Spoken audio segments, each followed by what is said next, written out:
Esto es EduTecno, un lugar en el que te mostraré cómo crear buen software, así como aprender juntos a ser mejores programadores. Yo soy Tecno, comenzamos. Perfecto, ahora vamos a ver el tema de interfaces. Primero tenemos que recapitular qué es la firma de un método. Ya lo hemos explicado en sesiones anteriores.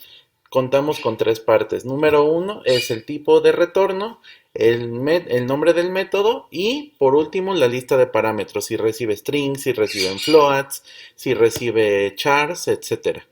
Y vienen en dos sabores. Algunos lo tienen, por ejemplo, en el lenguaje de programación Java, el tipo de retorno del lado izquierdo, posteriormente el nombre y luego la lista de parámetros, o se tiene el nombre, la lista de parámetros y hasta el final el tipo de retorno, como por ejemplo en el caso de PHP o de Python. Basándonos en ese punto, ¿qué es una interfaz? Es mostrado como un contrato a ser cubierto por la clase que vaya a hacer uso de ella. Veámoslo como contrato, ¿vale? Las interfaces que pueden contener solamente pueden contener dos cosas. Número uno, las firmas de los métodos, es decir, los métodos abstractos, que ya lo vimos en la sesión anterior, solamente puras firmas de métodos sin qué es lo que se debe de hacer. Y por último, constantes. Un método abstracto solamente nos dice el qué y no el cómo. Y es decir, las interfaces solamente contienen una colección de firmas de métodos y no tienen implementación. Cuando ya se lo añadimos a una clase, la clase está obligada a decir qué es lo que hace cada uno de los métodos. ¿Qué consideraciones tenemos que tener para las interfaces? Número uno, la interfaz solo funciona como un contrato a cubrir, ya que solamente contiene firmas de métodos. Las interfaces pueden contener métodos y constantes y no pueden contener propiedades, por esto que las propiedades se modifican en tiempo de ejecución. Las interfaces pueden extraer otras interfaces. Eso es muy usado en la implementación del principio de segregación de interfaces que vamos a ver cuando veamos la parte de principio SOLID. Y por último, a las interfaces al no tener implementaciones, puede la clase que las implemente usar varias de estas.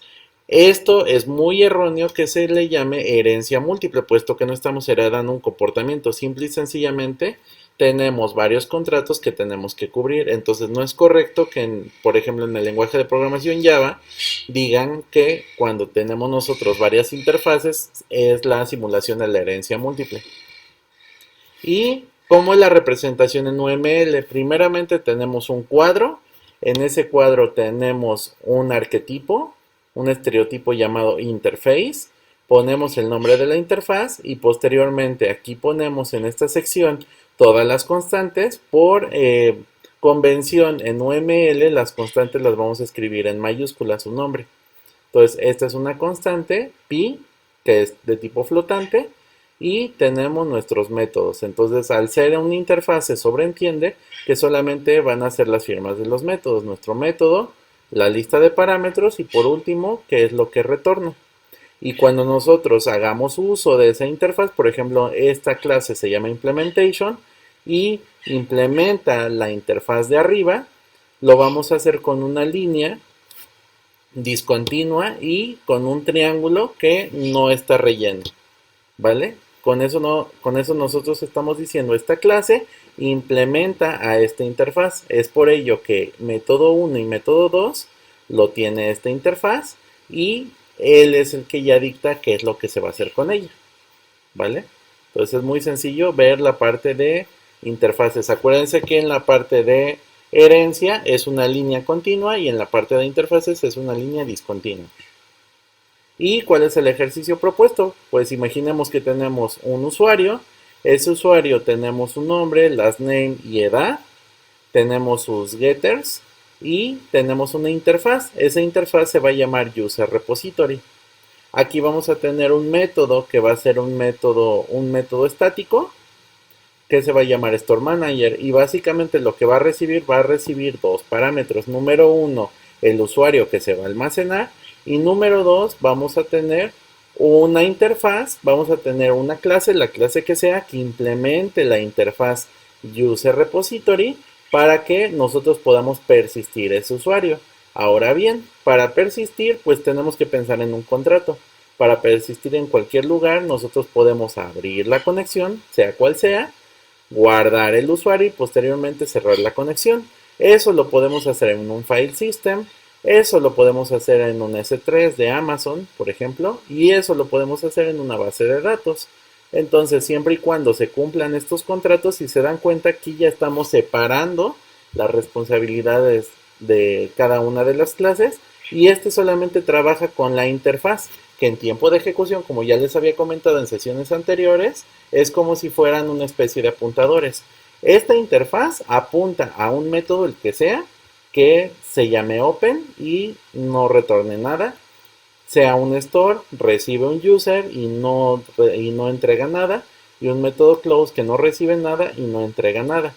Siempre y cuando las clases que tengan esos tres métodos, nosotros los vamos a poder apuntar. Entonces, en tiempo de ejecución, este user repository le vamos a inyectar un file system y va a funcionar.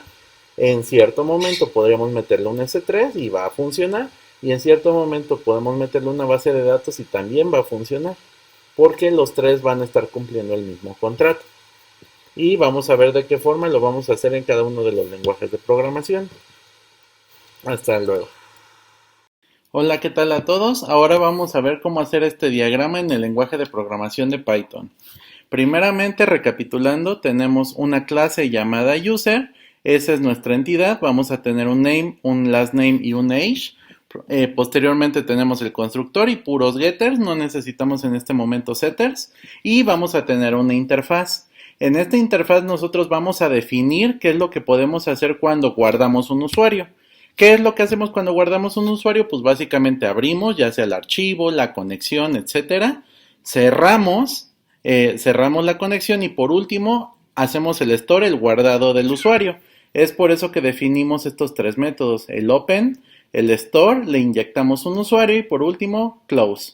¿Vale? No sabemos de qué forma se tiene que implementar, pero sin en cambio sabemos que estos tres métodos son los que están involucrados. Ahora bien, del lado del Store Manager tenemos un método estático en el cual vamos a guardar un usuario y vamos a obtener un usuario, vamos a obtener un user repository, o sea, la interfaz, y véanlo ustedes como un apuntador, es decir, en tiempo de ejecución nosotros vamos a inyectarle un file system, vamos a tener esos tres métodos a los cuales podemos acceder, open, store y close, y sin ningún problema, aquí ya spoiler alert, vamos a tener la parte de polimorfismo. En tiempo de ejecución, ese Store Manager puede guardar en un file system, en un S3, en una base de datos, etc. Es por eso que estamos manejando aquí la interfaz. Ahora bien, en la implementación va a ser tan limpia como lo siguiente.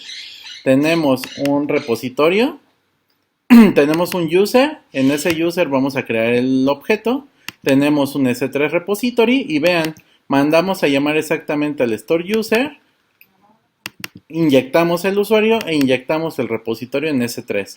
Si quisiéramos posteriormente ese mismo usuario guardarlo en un file system, pues nada más utilizamos el objeto file system y se lo inyectamos por el método. Y si queremos un database repository, se lo inyectamos también por ese elemento, ¿vale? ¿Y cómo se haría la separación de cada una de las clases? Primeramente, tenemos nuestra interfaz, que es nuestro user repository. En esa definimos el open, el store y el close. Acuérdense que en el lenguaje de programación de Python nosotros no tenemos como tal interfaces, solamente tenemos clases y le ponemos la palabra reservada pass para que eso quiere decir que nosotros tenemos llaves de apertura y de cierre, que serían como estas, ¿vale? Entonces definimos en el open, definimos en el store mandamos el usuario y por último el close, pero no estamos dando la carnita, ¿vale? Ahora bien, ya si nosotros quisiéramos involucrarnos con S3, nosotros heredamos de S3, user repository, tenemos nuestros tres elementos que son privados, los inyectamos por el constructor que es el client ID, el secret y el bucket. Tenemos un método open que básicamente nada más lo único que vamos a hacer es decir que nos conectamos a AWS por S3. Tenemos nuestro objeto user y guardamos ese usuario en el bucket. Y por último, del lado de close solamente indicamos que cerramos la conexión con S3. Si lo hacemos por el lado de File System, pues igual, en el File System necesitamos un directorio, decimos qué es lo que hace Open, qué es lo que hace Store. Para este ejemplo, nosotros estamos guardando el usuario en formato XML y por último el close del archivo. Y del lado de base de datos, pues lo único diferente es que nosotros tenemos un host, un user y un password, que es como los que siempre hemos manejado. Tenemos una apertura de la conexión de la base de datos. Posteriormente tenemos el store del usuario y solamente guardamos el usuario en formato con el insert into values que nosotros conocemos en base de datos y cerramos la conexión. Para el caso de los modelos, pues tenemos nuestro usuario con sus getters y tenemos su constructor que ya habíamos visto anteriormente.